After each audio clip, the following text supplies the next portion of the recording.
தமிழர்கள் நாம் எவ்வளவு பெருமைக்குரிய இனம் என்பதை மறந்து போனார்கள்.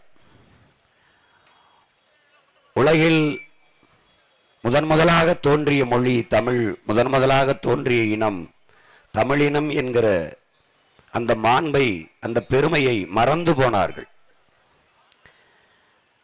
உலகிற்கு அறிவியல், நாகரிகம், கலை, இலக்கியம், வேளாண்மை, தொழில்நுட்பம் எல்லாவற்றையும் கற்றுக் கொடுத்த ஒரு பேரினம் என்பதை மறந்து போனார்கள்.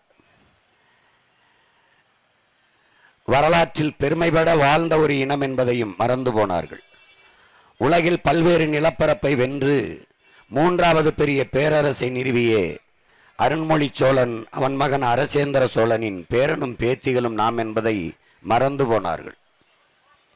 ஆகச் சிறந்த இலக்கியத்தை கொண்ட ஒரு இனத்தின் மக்கள் தங்கள் தாய்மொழியிலேயே ஆகச் சிறந்த இலக்கியங்களை படிக்கிற வாய்ப்பை பெற்ற உலகில் சீனர்கள், கிரேக்கர்களை தாண்டி இந்திய பெருநிலத்தில் தமிழர்கள் என்பதை மறந்து போனார்கள்.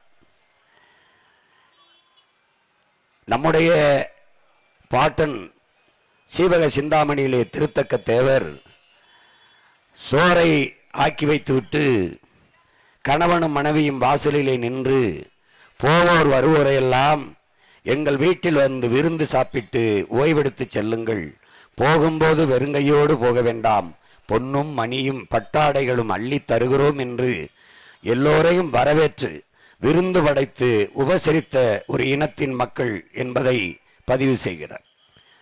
சோறு வடித்த தண்ணீர் ஆறாக ஓடியது என்கிறார்கள்.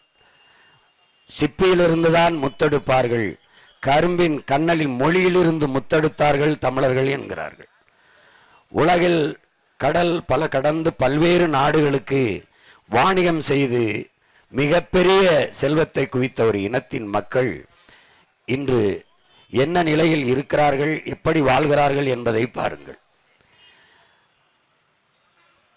ஜப்பானிய மொழியியல் ஆய்வறிஞர் சுசுமுகோனோ எங்கள் நாட்டிற்கு 2000 ஆண்டுகளுக்கு முன்பு வேளாண்மை செய்வது எப்படி என்று கற்றுக் கொடுக்க தமிழர்கள் வந்தார்கள். அவர்களுடைய மொழியில் இருந்து எங்கள் மொழியை செழுமைப்படுத்தி கொண்டோம். அவர்கள் மொழியில் இருந்த கலை சொற்கள், உயிர் சொற்கள், வேர்ச்சொற்களை எடுத்து எங்கள் மொழியை செழுமைப்படுத்தி கொண்டோம் என்கிறார்கள்.